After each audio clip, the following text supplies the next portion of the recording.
তাহলে ভক্তের যদি কখনো অহংকার হয়ে যায় ভগবান তা চূর্ণ করেন। তাই আমরা অহংকারের চূর্ণও দেখব, কার অহংকার হলো, কেন অহংকার হলো, তার তথ্য আমরা শুনবো। আজকে প্রজাপতি দক্ষ রাজার অহংকার চূর্ণ আমরা আস্বাদন করব। প্রজাপতি দক্ষ রাজা হচ্ছে শিব ঠাকুরের শ্বশুর মশাই। সেই শিব ঠাকুরের শ্বশুর মশাইয়ের অহংকার কিভাবে চূর্ণ করবেন তার ইতিহাস আমরা জানবো। একবার সময় মিলে বলবো নিতাই গৌর সীতানাথ প্রেমানন্দে জয় রাধে। তাহলে দক্ষ রাজার অহংকার চূর্ণ জানতে গেলে আজকে আমরা মহামুনি ভৃগুমুনি, একদিন ভৃগুমুনি যজ্ঞ করছেন দণ্ডকারণ্যে, সমস্ত দেবী দেবতাকে নেমন্তন্ন করেছেন। দক্ষ রাজার অনুষ্ঠানে সমস্ত স্বর্গ মর্ত পাতাল সবাই আসছেন আনন্দে আজকে তার যজ্ঞের অনুষ্ঠান দেখবার জন্য। মহাজন কলম দিচ্ছেন, একদিন ভৃগুমুনি যজ্ঞ আরম্ভিলা, ভৃগুমুনি যজ্ঞ আরম্ভিলা, আই গো তোরা দেখে যাহা,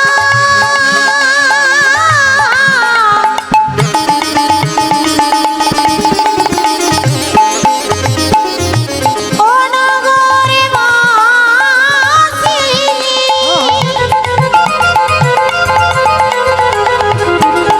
ও তোরা দেখে যা,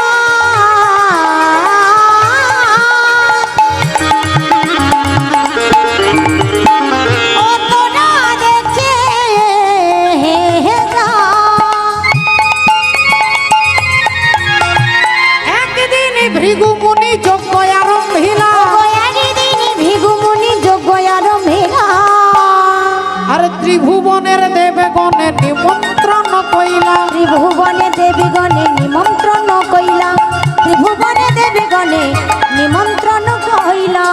স্বর্গ মর্ত পাতাল ত্রিভুবনকে নেমন্তন্ন করেছে। ভৃগুমুনির যজ্ঞের অনুষ্ঠানে সবাই আপনাদের মতো এসেছেন। এখানে যারা যারা আছেন এমনটা নয় যে সবাইকে আপনাদেরকে ডাকা হয়েছে। অনেকে আছেন যে কীর্তন শুনতে ভালোবাসেন, দূর থেকে আসছেন। তাই দেখুন আজকে স্বর্গ মর্ত পাতাল ভৃগুমুনির যজ্ঞের অনুষ্ঠানে আসছেন। আপনাদের মতো নিজের নিজের জায়গায় নীরবতা পালন করে সবাই বসে আছেন, অপেক্ষা করছেন একজনের জন্য। তিনি হচ্ছেন শিব ঠাকুরের শ্বশুর মশাই দক্ষ রাজা। তার পদটার নাম কি? যেমন পদের নাম প্রধানমন্ত্রী। প্রধানমন্ত্রী হচ্ছে একটা পদ, তার নাম নন। তার ব্যক্তিগত নাম শ্রদ্ধেয় শ্রী নরেন্দ্র মোদী, এটা তার ব্যক্তিগত নাম। কিন্তু পদটার নাম কি? চেয়ারটার নাম হচ্ছে প্রধানমন্ত্রী, চেয়ারের নাম রাষ্ট্রপতি। রাষ্ট্রপতির চেয়ারে যিনি বসেন তিনি শ্রীমত্তা শ্রদ্ধেয়া দ্রৌপদী মুর্মু। তেমনি চেয়ারটার নাম হচ্ছে প্রজাপতি। ওই প্রজাপতির চেয়ারে যিনি বসেন তিনি হচ্ছেন দক্ষ রাজা। তার তিনি হচ্ছেন একজন একটা বিশাল বড় পদ। হরি বল, রাধে রাধে, ভক্তমণ্ডলী ভক্তিমতী মায়েরা। এখন দক্ষ রাজা আসতে একটু দেরি করছে, ইচ্ছে করে দেরি করছে যাতে সবাই আমার জন্য অপেক্ষা করে, সবাই আমার জন্য ওয়েট করে, রাস্তা দেখে। সবাই এখন অপেক্ষা করছে। এমন সময় দক্ষ প্রজাপতি আসছে, তার সামনে 2-3 জন, তার পেছনে 5-7 জন তাকে নিয়ে ফলো করে নিয়ে আসছে। এখন তিনি আসছেন একটা হাতের ওপরে আরেকটা হাত রেখে, হেন কালে আইলেন দক্ষ প্রজাপতি, হেন কালে আইলেন দক্ষ প্রজাপতি, হেন কালে আইলেন দক্ষ প্রজাপতি, হেন কালে আইলেন দক্ষ প্রজাপতি। আর তাহারে দেখিয়া সবে করেন প্রণতি, আহারে দেখিয়া সবে করেন প্রণতি, আহারে দেখিয়া সবে করেন প্রণতি। দক্ষ প্রজাপতি যেই আসছে সবাই নিজের নিজের চেয়ার ছেড়ে উঠে দাঁড়িয়েছে। শুধু উঠে দাঁড়ালেন না, হাত জোড় করে নমস্কার করলেন, মাথা নিচু করলেন। সবাই নমস্কার করছে। কেন করছে না? ওই চেয়ারটার মর্যাদা। স্কুলে মাস্টার মশাই যখন ক্লাসরুমে প্রবেশ করে ছাত্ররা উঠে দাঁড়ায়, কেন? এটা শ্রদ্ধা, সম্মান জানানো। দক্ষ প্রজাপতি আসছে, সবাই উঠে দাঁড়িয়েছে, নমস্কার করছে, মাথা নিচু করছে। দক্ষ রাজা একবার ডান দিকে তাকিয়ে দেখে নিলেন, দেখি আমার দিকে এরা আমাকে দেখে এরা উঠে দাঁড়িয়েছে কি না তাকিয়ে দেখলেন, হ্যাঁ মোটামুটি সবাই দাঁড়িয়েছে। আচ্ছা বাঁ দিকটা একটু দেখে নি। হ্যাঁ সামনে পেছনে মোটামুটি সবাই আমাকে দেখে উঠে দাঁড়িয়েছে, আমাকে সবাই শ্রদ্ধা নিবেদন করছে। কিন্তু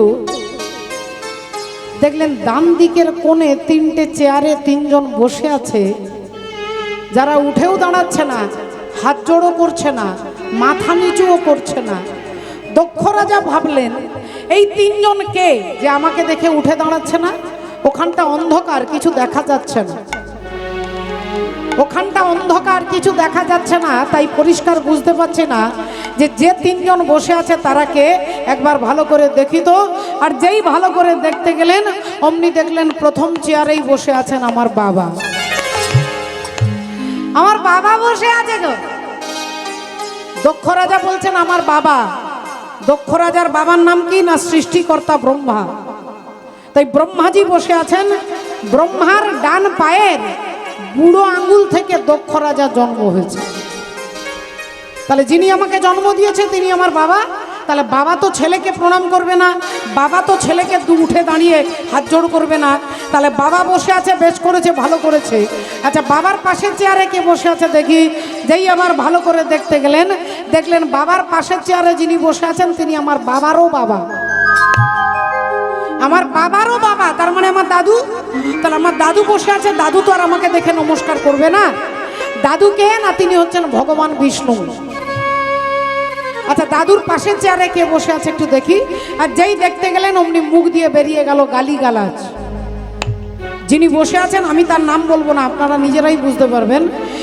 তিনি হলেন রাধে রাধে। মুখ দিয়ে চিৎকার করে বলে উঠলেন ছোট লোক, অসভ্য, ইতর, অভদ্র, মূর্খ, গাধা, বাঁদরের মতো চোখ, শ্মশানে মশানে ঘুরে বেড়ায়, ছাই ভস্য মাখে, দিন রাত্রি বম বম বম বলে চিৎকার করে। কথাটা কাকে বলছে মা? হ্যাঁ শিব ঠাকুর। শিব ঠাকুর। শিব ঠাকুর হচ্ছে, একটু আগে আপনাদের বললাম সম্পর্কটা কি দক্ষ রাজার সঙ্গে শিব ঠাকুরের? শ্বশুর আর জামাই। তাহলে কে কাকে প্রণাম করবে? জামাই শ্বশুরকে প্রণাম করবে, এটাই নীতি, এটাই নিয়ম। তাহলে জামাইকে শিব ঠাকুর। শিব ঠাকুর বসে আছেন, তিনি নমস্কারও করছেন না, হাত জোড়ও করছেন না। দক্ষ প্রজাপতি রেগে গিয়ে, একে তো অহংকারী ব্যক্তি, আর অহংকারী ব্যক্তিকে নমস্কার না করলে তার মেজাজ সেভাবে আমার প্রেস্টিজ ডাউন হয়ে গেল। দক্ষ রাজা চিৎকার করে বলে উঠলেন অসভ্য, ছোট লোক, ইতর, গাধা। আর শিব ঠাকুরের যারা ভক্ত, শিব ঠাকুর এই কান দিয়ে শুনছেন, এই কান দিয়ে বার করে দিচ্ছেন, কিন্তু শিব ঠাকুরের ভক্তরা, তার দলের লোকেরা তো মানবে না। তারা চিৎকার করে বলে কি বলছেন আপনি? মুখ সামলে কথা বলবেন। আপনি প্রজাপতি দক্ষ রাজা হতে পারেন, কিন্তু আপনি আমাদের মালিককে ছোট লোক বলতে পারেন। আপনি তাকে বলছেন গাধা, যার থেকে বড় শিক্ষিত এই স্বর্গমর্ত পাতালে কেউ নেই। আপনি তাকে বলছেন অভদ্র, যার থেকে ভদ্রই জগতে কেউ নেই। শিব ঠাকুরের আরেক নাম হচ্ছে ভদ্রেশ্বর। আপনি তাকে বলছেন না অসভ্য, যিনি হচ্ছেন স্বর্গমর্ত পাতালের তত্ত্বের সম্রাট। আপনি তাকে বলছেন মূর্খ। আপনি মুখ সামলে কথা বলবেন। ভৃগুমুনি কাজ করছিল, ছুটে এসেছে, একবারে চুপ চুপ চুপ চুপ, চিৎকার করবে না, চিৎকার করবেন না। শ্বশুর আর জামাইয়ের মধ্যে কথা হচ্ছে, ওটা ওদের ব্যক্তিগত পার্সোনাল ঝগড়া। শ্বশুর আর জামাইয়ের মধ্যে কথা হচ্ছে, মাঝখানে তোমরা নাক গলাচ্ছ কেন? আমি ভৃগুমুনি তোমাদের অভিশাপ দিচ্ছি, আজ থেকে শিবগণ সব পাষণ্ডী হয়ে যাবে। এই পৈতে হাতে নিয়ে ভৃগুমুনি বললেন অভিশাপ দিচ্ছি, আজ থেকে শিবগণ পাষণ্ডী হয়ে যাবে।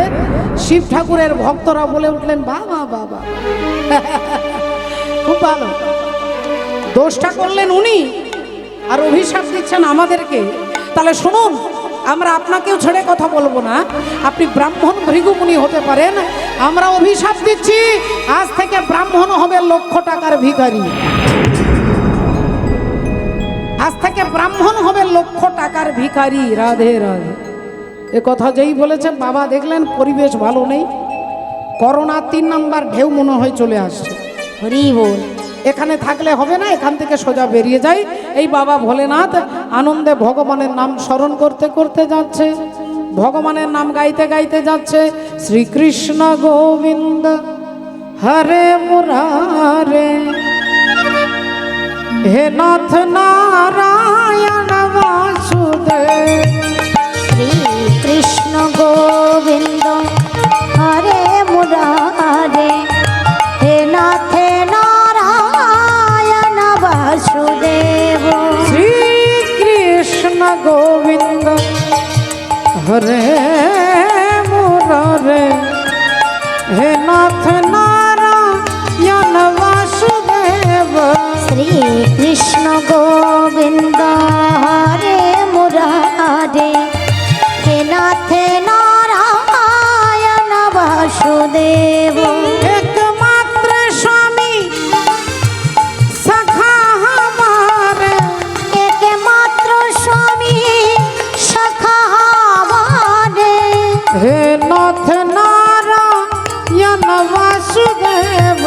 শ্রী কৃষ্ণ গোবিন্দ হরে মুরারে, হে নাথ নারায়ণ বাসুদেব। রাধে কৃষ্ণ রাধে কৃষ্ণ, রাধে রাধে কৃষ্ণ কৃষ্ণ, রাধে কৃষ্ণ রাধে কৃষ্ণ, রাধে রাধে কৃষ্ণ কৃষ্ণ, রাধে কৃষ্ণ রাধে কৃষ্ণ, রাধে রাধে কৃষ্ণ কৃষ্ণ।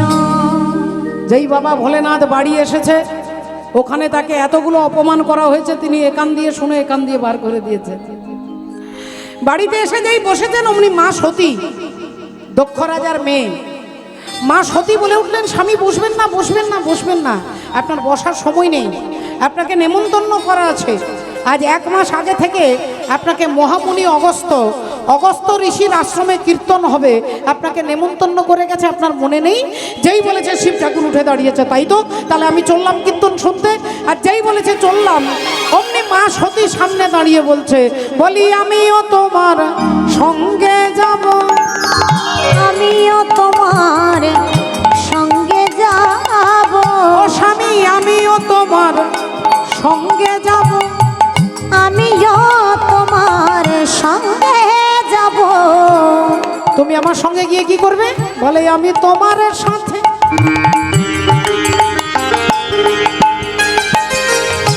হরি নাম শুনিব, আমিও তোমার সঙ্গে যাব, ওগো তোমার সাথে নাম শুনিব, আমিও তোমার সঙ্গে যাব। তোমার সাথে নাম শুন, স্বামী আমিও তোমার সঙ্গে যাব, তোমার সাথে নাম শুনিব, আমিও তোমার সঙ্গে যাব। তোমার সাথে নাম শুনিব, ওগো আমিও তোমার সঙ্গে যাব, তোমার সাথে নাম শুন। স্বামী আমিও তোমার সঙ্গে যাব। তাই আপনি কিছু মনে করবেন না, আজকে আমি আপনার সঙ্গে কীর্তন শুনতে যাব অগস্ত্য ঋষির আশ্রমে। সারাদিন সব কাজ শেষ হয়ে গেছে, আপনার সঙ্গে কীর্তন শুনতে যাব। তা দেখো, তুমি সারা রাত্রি জেগে জেগে কীর্তন শুনতে পারবে? আপনি পারলে আমি পারবো না কেন? তা ঠিক আছে, তাহলে চলো। স্বামী স্ত্রী দুজনেই ষাঁড়ের পিঠে চেপে, আর ভোলেনাথ কৈলাস থেকে মহারাষ্ট্র যাচ্ছেন অগস্ত্য ঋষির আশ্রমে। এখন ওখানে সারা রাত্রি রামায়ণ কীর্তন ভগবানের কথা শুনে সকালবেলায় বাড়ি ফিরে যাচ্ছে। যে রাস্তা দিয়ে গিয়েছিলেন সকালবেলায়, সেই রাস্তা দিয়ে আবার কৈলাসে ফিরে যাচ্ছে। ফিরে যেতে যেতে ঠিক রাস্তার মাঝখানে ওপরে আকাশ মার্গে ওপর দিয়ে যাচ্ছে। হঠাৎ করে বাবা ভোলেনাথের পিঠের ওপরে মা সতী মাথাটা রেখে একটু ঘুমিয়ে গেছিলেন। সারা রাত্রি জেগে কীর্তন শুনেছে তো, সকালবেলায় ঠান্ডা বাতাসটা গায়ে লাগছে, তাই শিব ঠাকুরের পিঠে মাথাটা রেখে মা একটু ঘুমিয়ে গেছে।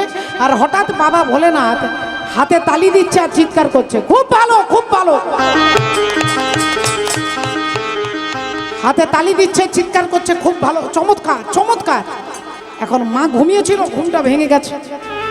সামনে পেছনে তাকিয়ে দেখছে কেউ কোথাও নেই। তার স্বামী হঠাৎ করে হাতে তালি দিলে কেন? ও স্বামী, কি হয়েছে গো? অমনি ভোলেনাথ বললেন, নিচের দিকে দেখো, নিচে দেখো, নিচে নিচে।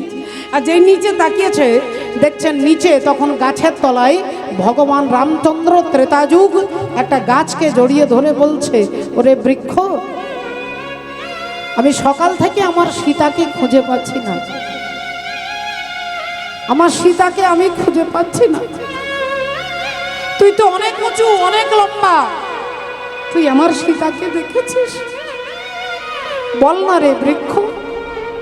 বৃক্ষ ডালপালা নিচের দিকে করে ঝুলে আছে। একটা হাতিকে দেখে হাতির সুরে ধরে বলছে, ওরে হস্তি, আমি আমার সীতাকে খুঁজে পাচ্ছি না, তুই আমার সীতাকে দেখেছিস? ওরে ব্যাঘ্র, তুই আমার সীতাকে দেখেছিস? ওরে পাখি, তুই আমার সীতাকে দেখেছিস? যাকে দেখতে পাচ্ছে রামচন্দ্র তাকেই জিজ্ঞাসা করছে। আর এই দৃশ্যটা দেখছেন কেন? বাবা ভোলেনাথ ওপর থেকে দেখছে, আর ভোলেনাথ হাতে তালি দিচ্ছে আর বলছে, সাবাস, খুব ভালো, তোমার অ্যাক্টিংটা খুব ভালো হচ্ছে, অ্যাক্টিং খুব ভালো হচ্ছে। অ্যাক্টিং মানে অভিনয়, আর অভিনয় মানে যেটা সত্যি নয়। আমরা সিনেমাতে যখন দেখি, সিনেমায় প্রসেনজিৎ মারা গেছে, সিনেমা দেখতে দেখতে অনেক মায়েরা আছেন সত্যি সত্যি কেঁদে ফেলে। তখন পাশের লোক বলে, কাঁদছিস কেন? ও তো অভিনয় করছে, ও কি সত্যির মরেছে নাকি? আপনি কাঁদছেন, কিন্তু তার বাড়িতে যে স্ত্রী, তিনি কিন্তু হাসছে। কেন? কারণ তিনি জানে ওখানে মরেনি, ওটা মিথ্যে। তা শিব ঠাকুর তিনি হাতে তালি দিচ্ছে আর হাসছে, কারণ তিনি জানে যে রামচন্দ্র অ্যাক্টিং করছে। যে সীতার জন্য রামচন্দ্র কাঁদছেন, সেই সীতা দেবীকে রাবণ রাজা তুলে নিয়ে গেছে কারোর অজান্তে নয়। রামের, ভগবান রামের অনুমতিতে রাবণ রাজা সীতাকে হরণ করেছে। রামের অনুমতিতে রাবণ সীতাকে হরণ করেছেন। তাহলে যার পারমিশনে রাবণ রাজা সীতাকে হরণ করলেন, আর সেই রামচন্দ্র একটা গাছকে বলছে আমার সীতাকে দেখেছে, তাহলে এটা অ্যাক্টিং, এটা অভিনয়। হরি বল। মাননীয় ভক্তমণ্ডলী, ভক্তিমতী মায়েরা, এখন বাবা ভোলেনাথ আনন্দে হাসছে, আর মা সতী, দক্ষ রাজার মেয়ে তো, বলে উঠলেন, স্বামী একটা কথা বলবো। কি কথা? বলছি, আপনি যে সকাল থেকে রাত্রি পর্যন্ত রাম রাম রাম রাম, সারাদিন রাম উচ্চারণ করতে পারেন না, বম বম বম বম করেন। তা আপনি যে রামের নাম করেন সেই রাম, আর এই জঙ্গলে যে কান্নাকাটি করছে এই রাম, এই দুটো রাম কি আলাদা না একজন ব্যক্তি? দুজন কি আলাদা না একজন? বাবা ভোলেনাথ বললেন, না না না না না, দুজন আলাদা নয়, একজনই। সারা রাত্রি জেগে জেগে যার কথা শুনলাম সেই রাম, আর এই জঙ্গলে কান্নাকাটি করছে এই রাম, এই দুটো রাম একজনই রাম। মা সতী বলে উঠলেন, তাহলে স্বামী একটা কথা বলতে আমি বাধ্য হচ্ছি, এই রাম ভগবান নন, এই রাম ভগবান নন। বলে কেন? না, ভগবান হলে ভগবান অন্তর্যামী হয়। অন্তর্যামী ভগবান, আপনার মনে কি হচ্ছে ভগবান জানেন, আপনার মনে কি হচ্ছে ভগবান জানেন। সামান্য ভক্ত যদি জানতে পারে, তাহলে ভগবান জানবে না আপনার মনে কি হচ্ছে? হরি বল, রাধে রাধে। বাবা ঠাকুর একটু ভালো করে লক্ষ্য করে দেখুন, একজন ভক্ত, তার নাম মুলুক দাস।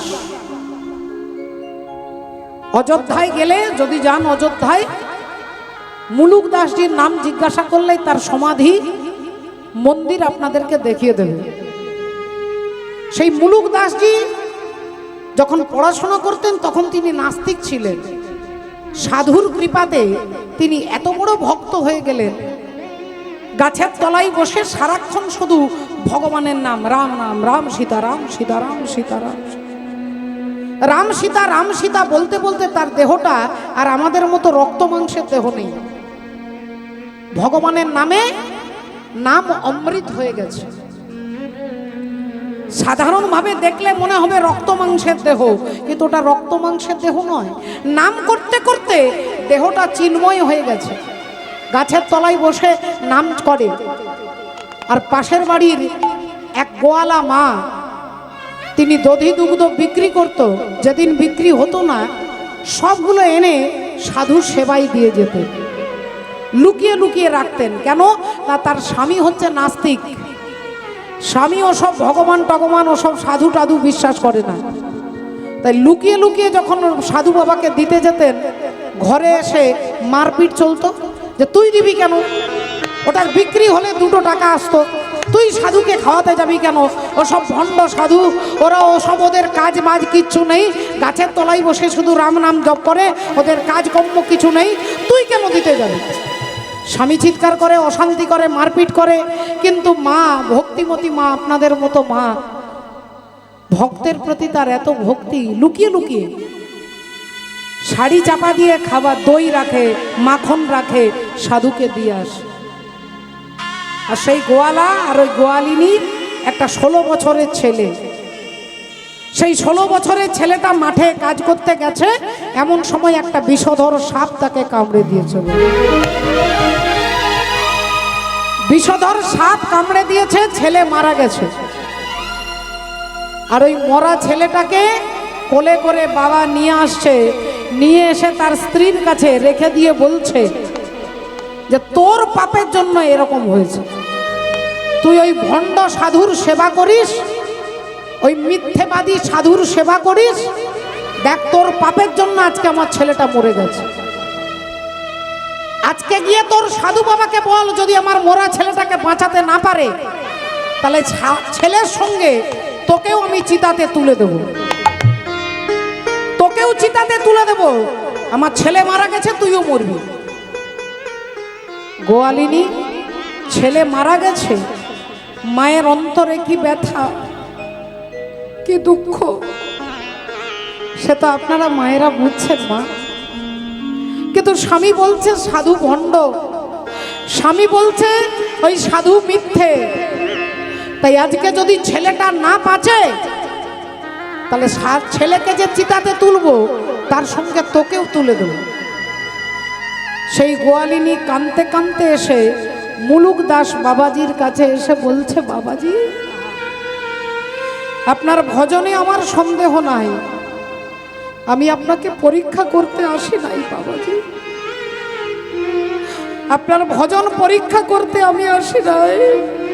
আমার ছেলেটা মারা গেছে, আমার ছেলেটাকে বাঁচানোটাও বড় কথা নয়, কিন্তু আজকে সব থেকে বড় কথা, আমার স্বামী বলেছে আপনি মিথ্যে, আপনার নাম মিথ্যে, হরিনাম মিথ্যে, ভগবান মিথ্যে। তাই আজকের এই এত বড় কলঙ্কটাকে আপনাকে মুছে দিতে হবে, এই কলঙ্কটাকে আপনাকে মুছে দিতে হবে বাবাজি। তাই আমার ছেলেকে আপনি বাঁচিয়ে দেন বাবাজি, বাঁচিয়ে দেন। আজ একজন মা নয়, একজন অভাগিনী আপনার কাছে প্রার্থনা করছি, এই নামের মধ্যে যাতে কলঙ্ক না হয়, এই নামকে যাতে অবিশ্বাস কেউ না করে, তার জন্য বাবাজি আপনি আমার ছেলেটাকে বাঁচিয়ে দেন। মুলুক দাসজি চুপ করে শুনছেন সমস্ত ঘটনার পরে।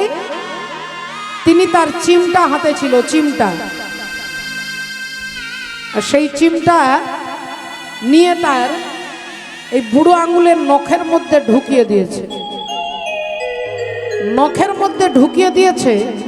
আর ছেলেটার নাকের মধ্যে ওই হাতটা এরকম করেছে, এক বিন্দু যেন বৃষ্টির জল, এক বিন্দু জল যেন তার নাকের মধ্যে পড়েছে। আর যেই পড়েছে, ছেলেটা সঙ্গে সঙ্গে উঠে বসেছে। যেই উঠে বসেছে, গোয়ালিনী তো আনন্দে আত্মহারা, তার স্বামী অবাক হয়ে গেছে। ডাক্তার, কবিরাজ সবাই বলল ছেলে মারা গেছে, আশেপাশের লোক সবাই বলছে সাপের কামড়ে মারা গেছে। যে ছেলেটার দেহের মধ্যে প্রাণ ছিল না, যে ছেলেটার দেহটা ঠান্ডা ছিল, সেই ছেলেটা ওই বাবাজির আঙুল থেকে কি যেন একটা টপ করে জলের মতো পড়লো, চকচক করছিল সেই জলের বিন্দুটা, আর সঙ্গে সঙ্গে ছেলেটা বাঁচে গেছে। ছেলেটাকে নিয়ে তো আনন্দে তার বাবা ওই মুলুক দাসজির চরণে আছাড় খেয়ে পড়েছে। আর আছাড় খেয়ে বললেন, বাবাজি, এতদিন আপনার হরিনামকে আমি অপমান করেছি, আপনাকে ভণ্ড বলেছি, মিথ্যেবাদী বলেছি, আপনি ক্ষমা করুন বাবাজি। মুলুক দাসজি তার মাথায় হাত দিয়ে বলছে, যা বেটা যা যা যা যা, আজ সে তেরে হৃদয় মে, আজ থেকে তোর হৃদয়ে রাম নামের প্রেম, এই প্রেম তুইও পাবি, যা।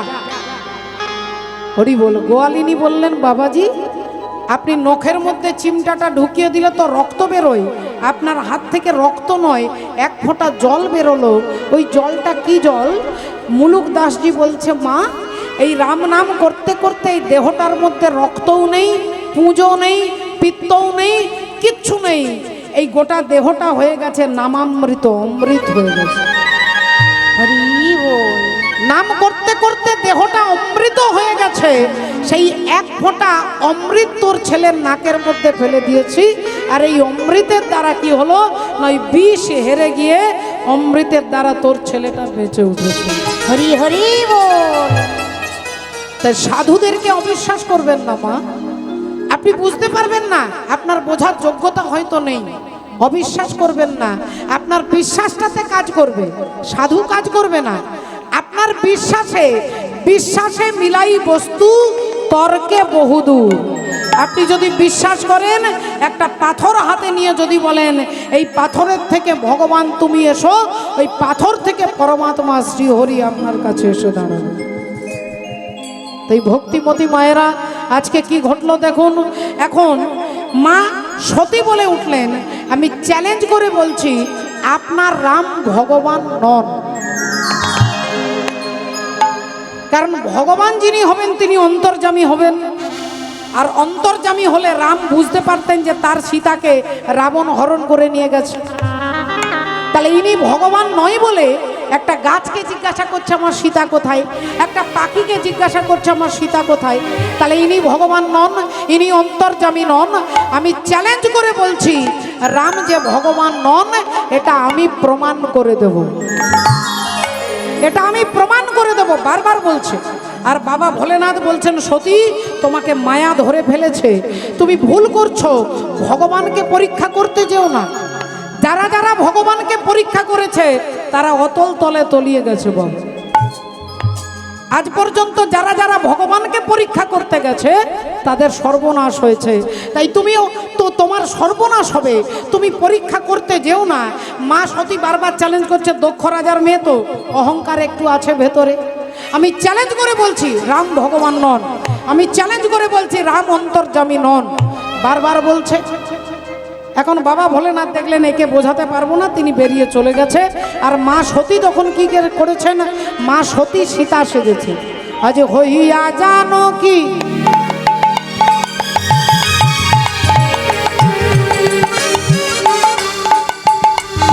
আজি হইয়া জানো কি,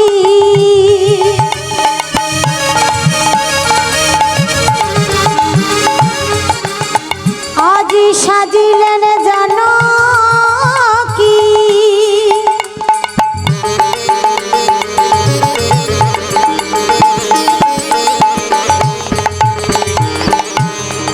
উলুধ্বনি সবাই মিলে হইয়া জানো কি,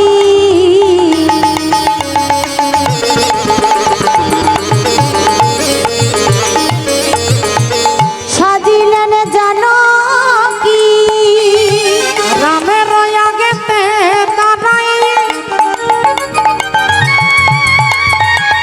হইয়া জানো কি, সাজিলেন জানো কি, রামের আগেতে দাঁড়াই। আস্তে মায়েরা দেখুন, মা মা সতী কি সাজলেন না সীতা সাজলেন? সতী সীতা সাজলেন। আর সীতার মতো রং, সীতার মতো ঢং, সীতার মতো কাপড়, সীতার মতো চুল, সবকিছু সীতার মতো সেজে রামচন্দ্রের আগের দিকে দাঁড়িয়েছে। হ্যাঁ, তুমি অমন করে কেঁদো না হে, তুমি অমন করে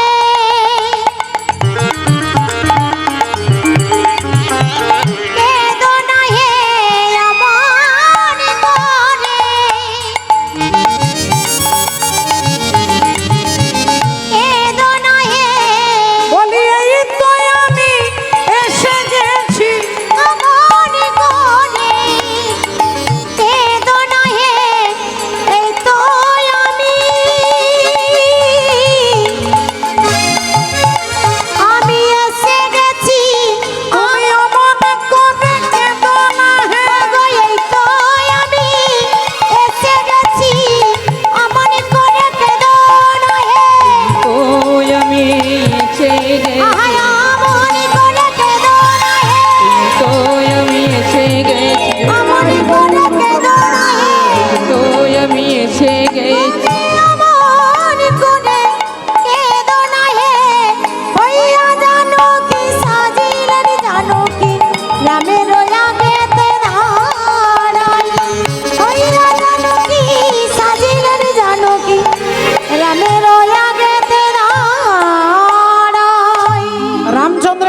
দিকে দাঁড়িয়ে মা সতী সীতা সেজে বলে উঠলেন, স্বামী আপনি কাঁদবেন না, এই দেখুন আমি চলে এসেছি, এই দেখুন আমি চলে এসেছি, আপনি কাঁদবেন না।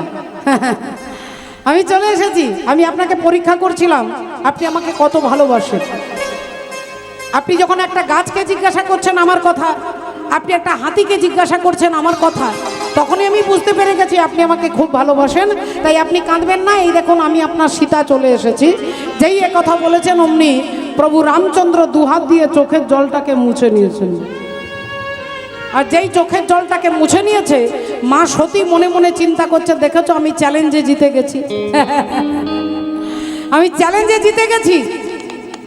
আমি আমার স্বামীকে কথা দিয়ে এসেছিলাম যে রাম যে ভগবান নয় এটা আমি প্রমাণ করে দেব, রামের চোখের জল আমি মুছে দিতে পারি। তাই প্রভু রামচন্দ্র দুহাত দিয়ে চোখের জলটা যেই মুছে নিয়েছেন, মা সতী মনে মনে খুব আনন্দ পাচ্ছে যে আমি জিতে গেছি চ্যালেঞ্জে, আমি গিয়ে স্বামীকে বলবো। আর অমনি প্রভু রামচন্দ্র দুহাত জোড় করে বলে উঠলেন, মা আপনি আমার প্রণাম নিন, আপনার স্বামী ভোলেনাথ ভালো আছে তো? হরি বল। ওমা আপনার স্বামী ভোলেনাথ ভালো আছে তো? এবার মা সতী কাকে দোষ দেবে? বিউটি পার্লারকে দোষ দিচ্ছে। 5,000 টাকা খরচা করে সীতা সেজে এসেছি, একবারে সীতার মতো দেখতে, সীতার মতো চুল, সীতার মতো রং, অথচ ইনি আমাকে দেখার সাথে সাথে বলছে, মা তুমি আমার প্রণাম নাও, তোমার স্বামী ভোলেনাথ ভালো আছে তো? এবার চমকে গেছে,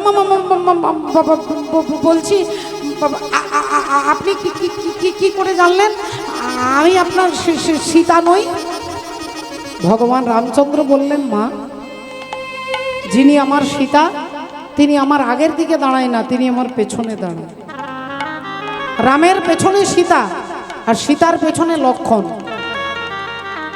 তাহলে যদি আমরা পেছন দিক থেকে যাই, আগে লক্ষণ ঠাকুরকে পাবো, তারপরে মা সীতাকে পাবো, তারপরে রামচন্দ্রকে পাবো।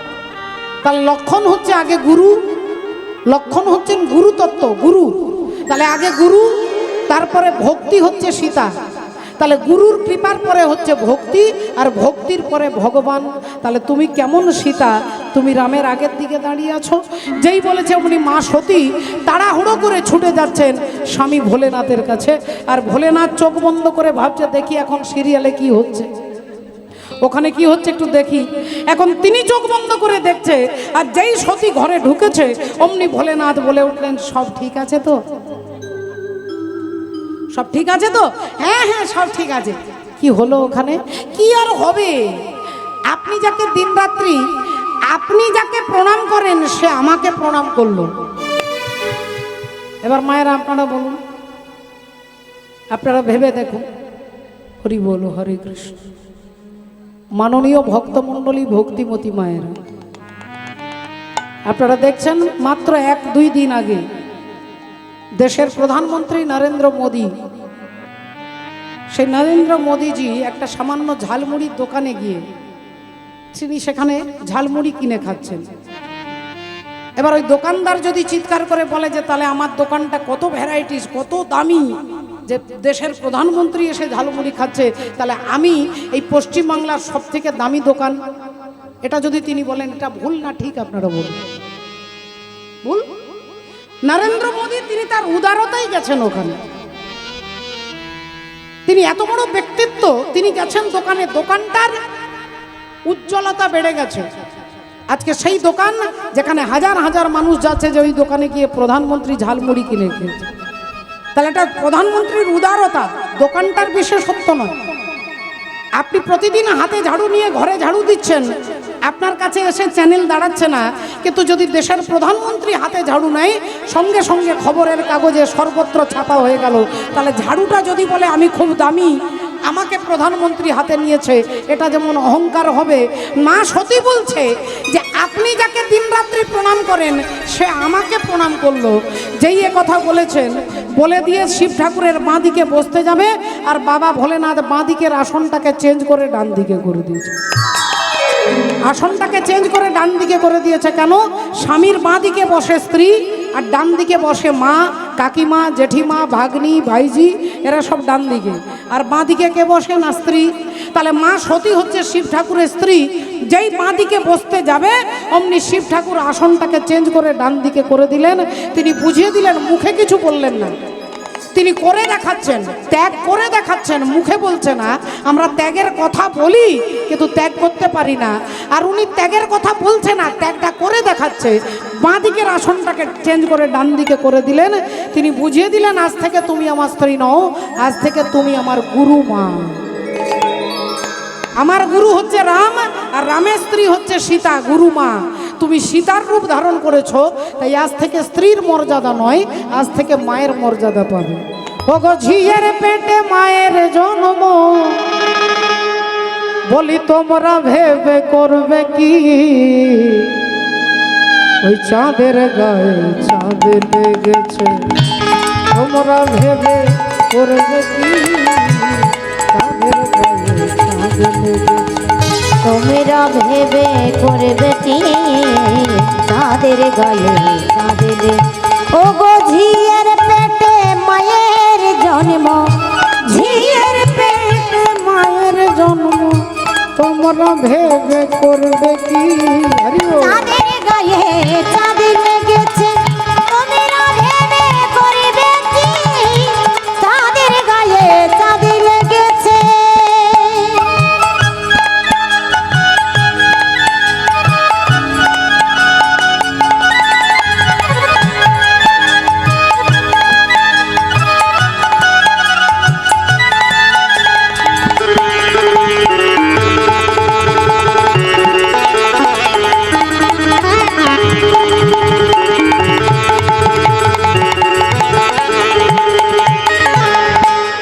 ছয় মাসের এক কন্যা ছিল, আর 9 মাসে তার গর্ভ হলো গো।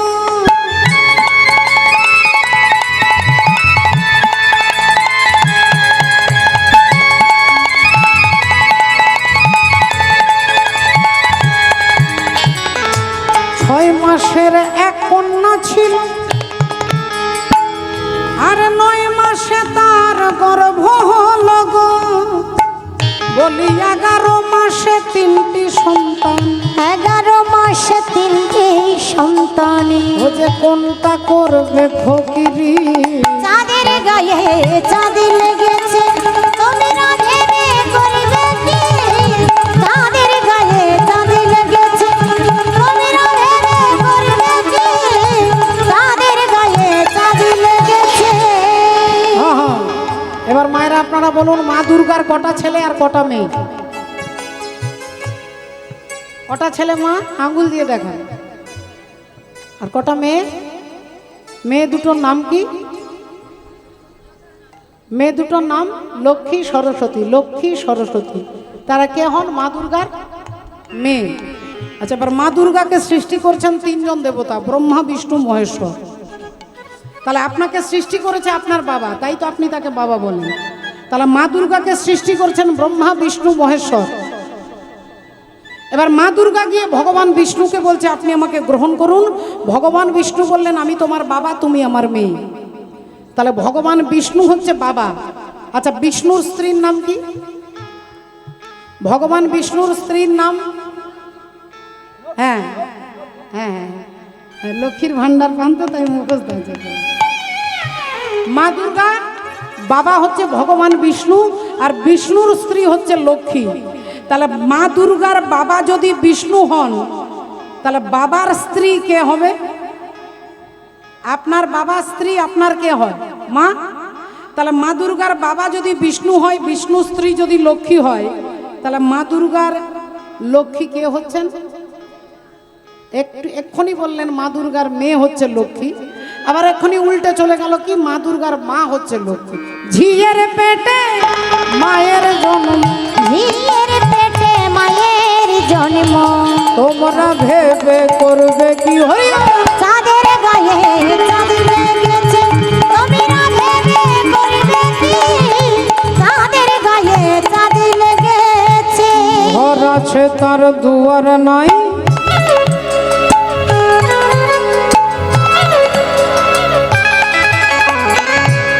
লোক আছে তার বাক্য নাই গো।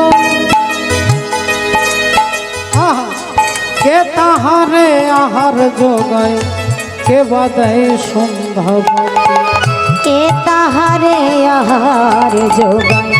বাদে সন্ধ্যাবাতি কে তাহারে আহার যোগায় কে বাদে সন্ধ্যাবাতি ওগো ফকির লালন ভেবে বলে ছেলে মরে মাকে ছুলে গো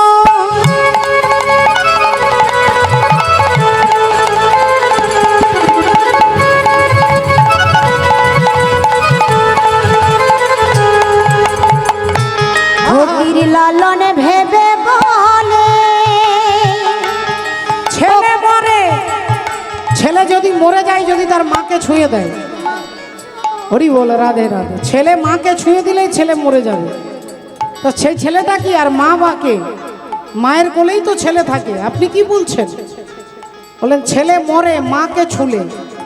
মাকে না, মা হচ্ছে সমুদ্র, আর সমুদ্রের গর্ভ থেকে সৃষ্টি হলো লবণ, নুন। নুন সৃষ্টি হয় সমুদ্র থেকে। তাহলে যার গর্ভ থেকে নুন সৃষ্টি হলো, ওই এক মুঠো নুন যদি সমুদ্রের জলে ফেলে দেন, বলে হরিবোল হয়ে যাবে।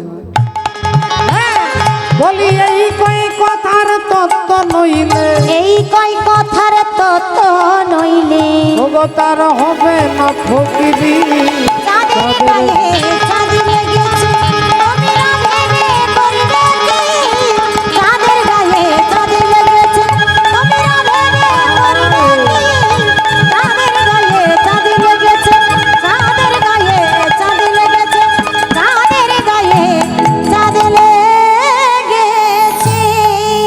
এদিকের কথা আপনারা শুনলেন, আর এদিকে ওই যে দক্ষ রাজা, যে দক্ষ রাজ, ওই একটা কথাই ভাবছে যে আমাকে দেখে উঠে দাঁড়ালো না, আমাদেরকে দেখে নমস্কার করলো না, আমাকে দেখে প্রণাম করলো না, আমার জামাই আমাকে অপমান করলো, আমার জামাই আমাকে ছোট করলো, আমার জামাই আমার প্রেস্টিজ নষ্ট করলো।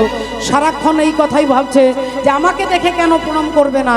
আর এদিকে এমন সময় দেবর্ষী নারদ এসে দাঁড়িয়েছে। নারায়ণ নারায়ণ। তা কি ব্যাপার, আপনার মুখটা শুকিয়ে গেছে, খুব চিন্তার মধ্যে আছেন? দক্ষ প্রজাপতি বললেন আর বলবেন না, ওই ভৃগুমুনির যজ্ঞে গিয়েছিলাম, সেখানে আমাকে দেখে সবাই উঠে দাঁড়ালো, আমাকে দেখে সবাই নমস্কার করলো, কিন্তু আমার জামাই, ওই ছোট লোক জামাই, আমার ছোট লোক জামাই আমাকে অপমান করেছে, আমাকে একটা প্রণাম করলো না, আমাকে দেখে নমস্কারও করলো না, আমাকে দেখে মাথা নিচু করলো না, আবার আমার বিনা অনুমতিতে ওখান থেকে বেরিয়ে চলে গেল। নারদ মুনি বললেন তাহলে এক কাজ করুন না, হরি হরি, আপনার জামাই যেমন আপনাকে অপমান করেছে, আপনিও একটা কায়দা করুন, আপনিও যজ্ঞ করুন, যজ্ঞে সবাইকে নেমন্তন্ন করবেন, আপনার জামাইকে নেমন্তন্ন করবেন না। আপনি সবাইকে নেমন্তন্ন করবেন, আপনার জামাইকে নেমন্তন্ন করবেন না। রাধে রাধে।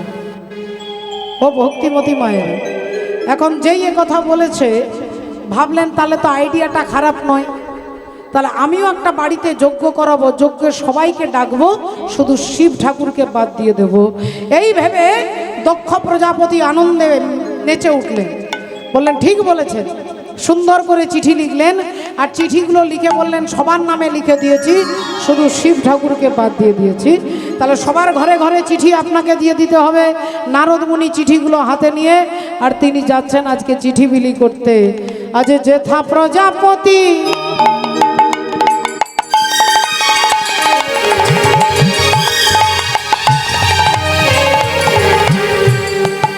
আজি যেথা প্রজাপতি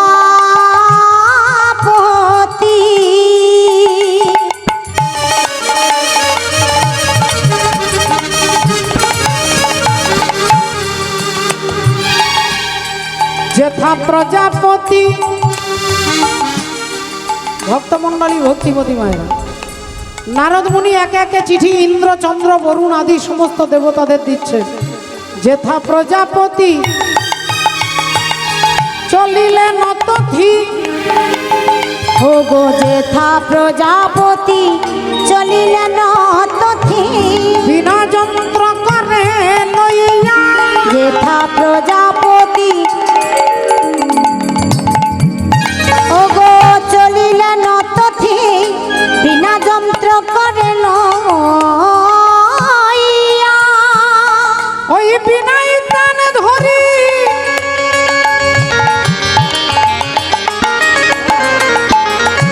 সবে মুগ্ধ করি,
ভক্তিমতী মায়েরা এখন দেবর্ষী নারদ একে একে সবার ঘরে চিঠি দিয়েছেন। চিঠি সবাই পেয়ে গেছে, পড়তে সবাই জেনে গেছে দক্ষ প্রজাপতির বাড়িতে বিরাট যজ্ঞ হবে। তাই সেই দিন সকলে স্নান করে দামি দামি কাপড় গয়নাগাটি পরে সমস্ত দেবী দেবতারা নিজের নিজের বিমানে চেপে আর যাচ্ছেন কৈলাস পর্বতের ওপর দিয়ে দক্ষ রাজার বাড়ি যাচ্ছে। দক্ষ রাজার বাড়ি আপনারা কারা কারা দেখেছেন মা? দক্ষ প্রজাপতির বাড়ি কারা কারা দেখেছেন? আমি ঠিকানা বলে দিচ্ছি, হরিদ্বার যারা গেছেন, হরিদ্বার সেখানে কঙ্খল বলে, কঙ্খল, হ্যাঁ হরিব, দক্ষ রাজার বাড়ি। তা কৈলাস পর্বতের ওপর দিয়ে সবাই যাচ্ছে অনুষ্ঠানে। এখন এদিকে সকালবেলায় সবাই যাচ্ছে আর দেখছে দক্ষ রাজার মেয়ে মা সতী বাগানে ফুল তুলছে। তিনি তো কিছু জানে না, তিনি তো কিছু জানে না বলে। তা তিনি এখন বাগানে ফুল তুলছে, একটা একটা করে ফুল তুলছে আর সাজির মধ্যে রাখছে। একজন দেবী ওপর থেকে চিৎকার করে বলে উঠলে, এই সতী, কিরে তুই এখনো বাগানে ফুল তুলছিস? তুই তোর বাপের বাড়ি যাসনি? মা সতী বললেন, কেন হঠাৎ করে বাবার বাড়ি কেন? সে কি, তুই জানিস না তোর বাবার বাড়িতে বিরাট অনুষ্ঠান হচ্ছে, কোনো দেবতা বাকি নেই, স্বর্গমর্ত পাতাল সবাইকে নেমন্তন্ন করেছে, তুই জানিস না? বললেন, না তো। বললেন, তাহলে তোর বাবা তোকে মনে হয় নেমন্তন্ন করেনি। না না না না, আমার বাবা কি আর আমাকে নেমন্তন্ন করবে না? আমার মনে হচ্ছে আমার বাবা যে চিঠিটা দিয়েছে ওটা আমার স্বামী আমাকে বলতে ভুলে গেছে। তা সে ভোলেনাথ তো। আপনারা যান, আমি একটু পরে যাচ্ছি। তাড়াতাড়ি সতী ফুল তুলে এনে শিব ঠাকুরের চরণে ফুলগুলো দিয়ে বলে উঠলেন, স্বামী একটা কথা বলবো। হ্যাঁ বলো। বলছে, আমার বাবার বাড়িতে নাকি বিরাট বড় অনুষ্ঠান হচ্ছে, আপনি জানেন? শিব ঠাকুর তো মিথ্যেবাদী নয়। তিনি বললেন, হ্যাঁ জানি। তাহলে আপনি বলেননি কেন?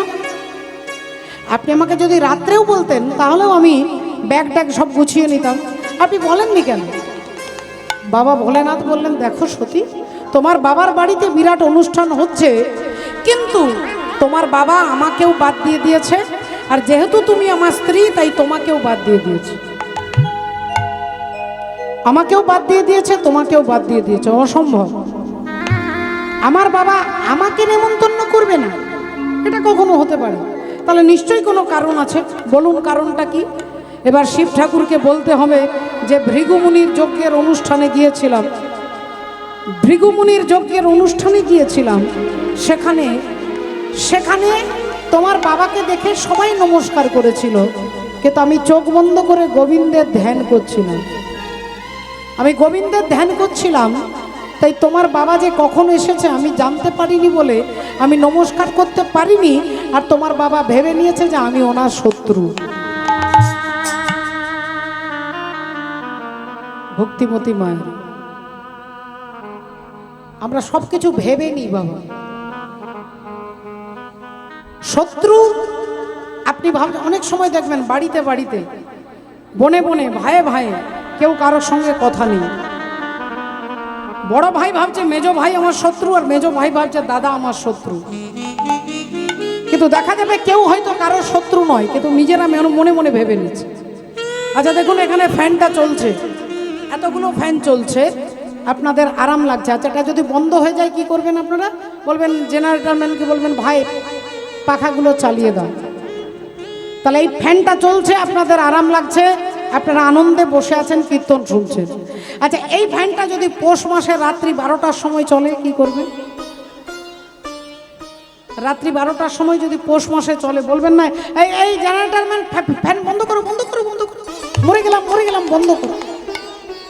তাহলে ফ্যানটা তো সেই ফ্যান, সুইচটা তো সেই সুইচ, ফ্যানের রংটাও সেই রং, কিন্তু আপনি বৈশাখ মাসে বলছেন চললে আরাম, আর পৌষ মাসে চললে মনে হবে যে এক্ষুনি মরে যাব, বন্ধ কর। তাহলে পরিবর্তনটা কি হচ্ছে না? সময়ের পরিবর্তন, ফ্যানের পরিবর্তন নয়, সুইচটার পরিবর্তন নয়, পরিবর্তন হচ্ছে সময়ের। সময় কখনো সুখের আসে, কখনো দুঃখের আসে। চক্রবৎ পরিবর্তনতে সুখানিচ দুঃখানিচ। চাকার মতো একবার সুখ আপনার কাছে ঘুরতে ঘুরতে আসবে, একবার দুঃখ আসবে। এখানে এমন কোনো ব্যক্তি নেই যিনি বলতে পারবেন না যে আমি জীবনে কখনো দুঃখ পাইনি। আপনি বলতে পারবেন না যে আমি কখনো দুঃখ পাইনি, আর আপনি ভাবতে পারবেন না যে আপনি সারা জীবন দুঃখ পেয়ে থাকবেন। সুখ আপনার কাছে আসবে, একদিন ঘুরতে ঘুরতে সুখ আসবে, একদিন ঘুরতে ঘুরতে দুঃখ আসবে। তাই বাবা ভোলেনাথ বলছে তোমার বাবাকে আমি প্রণাম এই জন্য করতে পারিনি কারণ আমি চোখ বন্ধ করেছিলাম, ওনাকে আমি দেখিনি। উনি ভেবে নিয়েছেন আমি ওনার শত্রু। তো মা সতী বলে উঠলেন যে তাহলে বাবা ডাকেনি বলে আপনি যাবেন না? দেখুন, বিনা নেমন্তন্নে 3 জনের বাড়ি আপনি যেতে পারবেন। এক হচ্ছে গুরুর বাড়ি, এক হচ্ছে বন্ধুর বাড়ি, আর এক হচ্ছে আপনার হিতৈষী। ভাই এটা একটু বাড়িয়ে দাও তো সোনা ভাই। এক হচ্ছে গুরুর বাড়ি, এক হচ্ছে বন্ধুর বাড়ি, আর এক হচ্ছে আপনার হিতৈষী যিনি আপনার মঙ্গল চায়। এই 3 জন যদি বাড়িতে অনুষ্ঠান করে আপনি বিনা নেমন্তন্নে যেতে পারেন, কোনো দ্বিধা নেই। তাহলে মা সতী বলছে যে আমার বাবা কি আপনার বাবা নন? আমার বাবা কি আপনার গুরুজন নন? তাহলে আমার বাবা ডাকেনি বলে আপনি যাবেন না? শিব ঠাকুর বললেন যে তোমার বাবা যদি আমাকে নেমন্তন্ন করতে ভুলে যেত আমি 100 বার তোমার বাপের বাড়ির দরজায় যেতাম, কিন্তু তোমার বাবা আমাকে ভুলে যাননি, তোমার বাবা আমাকে ইচ্ছে করে বাদ দিয়ে দিয়েছে। হরি হরি বল। যেখানে আপনাকে ইচ্ছে করে বাদ দিয়ে দিয়েছে আপনি সেখানে যাবেন, আপনার সম্মান নষ্ট হবে। আর যিনি আপনাকে ভুলে গেছে আপনি চলে যান, দেখবেন তিনি আপনাকে বুকে জড়িয়ে ধরবে যে ভাই আমার মারাত্মক ভুল হয়ে গেছে, প্রচণ্ড ব্যস্ত, তোকে ভুলে গেছি ভাই, তোকে বুকে জড়িয়ে ধরবে। তা বললেন তোমার বাবা যদি আমাকে ভুলে যেত আমি 100 বার যেতাম, কিন্তু তোমার বাবা আমাকে ভুলে যাননি, আমাকে ইচ্ছে করে বাদ দিয়ে দিয়েছে। মা সতী বললেন ঠিক আছে আপনাকে যেতে হবে না, আমি চললাম। দেখো সতী তুমি ওখানে যেও না, ওখানে গেলে তোমার সর্বনাশ হবে। মা সতী বললেন আমি আপনার কোনো কথা শুনবো না, আমি এক্ষুনি যাব। যেই তিনি প্রণাম করে সোজা যে কাপড়টা পরেছিল ওই কাপড় পরেই ছুটছে। বাবা ভোলেনাথ নন্দী আর ভৃঙ্গিকে বলছে যা তোদের মাকে দেখবি, যা যা। নন্দী ভৃঙ্গি পেছনে পেছনে যাচ্ছে আর মা যাচ্ছে মনের আনন্দে। এত গয়না বেটি কোথায় পেলি গয়না, এত গয়না বেটি কোথায় পেলি গয়না, এত গয়না বেটি কোথায় পেলি গয়না। সিঙ্গির ওপর ভৃঙ্গি হয়ে, সিঙ্গির ও গো সিঙ্গির ওপর ভেঙ্গি হয়ে বাপের বাড়ি চলে এলি গয়না, এত গয়না বেটি কোথায় পেলি গয়না, এত গয়না বেটি কোথায় পেলি গয়না। হ্যাঁ, অবস্থা তোর আছে জানা,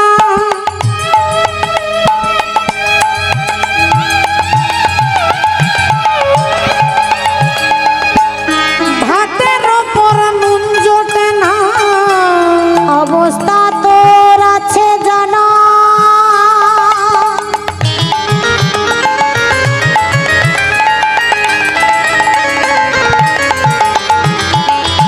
ভাতের ওপর নুন জোটে না। বলে তবে কেন নবাবি জানা, তবে বলো তবে কেন নবাবিয়ানা। ওমা পরে বেনারসি চেলি গয়না, এত গয়না বেটি কোথায় পেলি গয়না, এত গয়না বেটি কোথায় পেলি গয়না, এত গয়না বেটি কোথায় পেলি গয়না।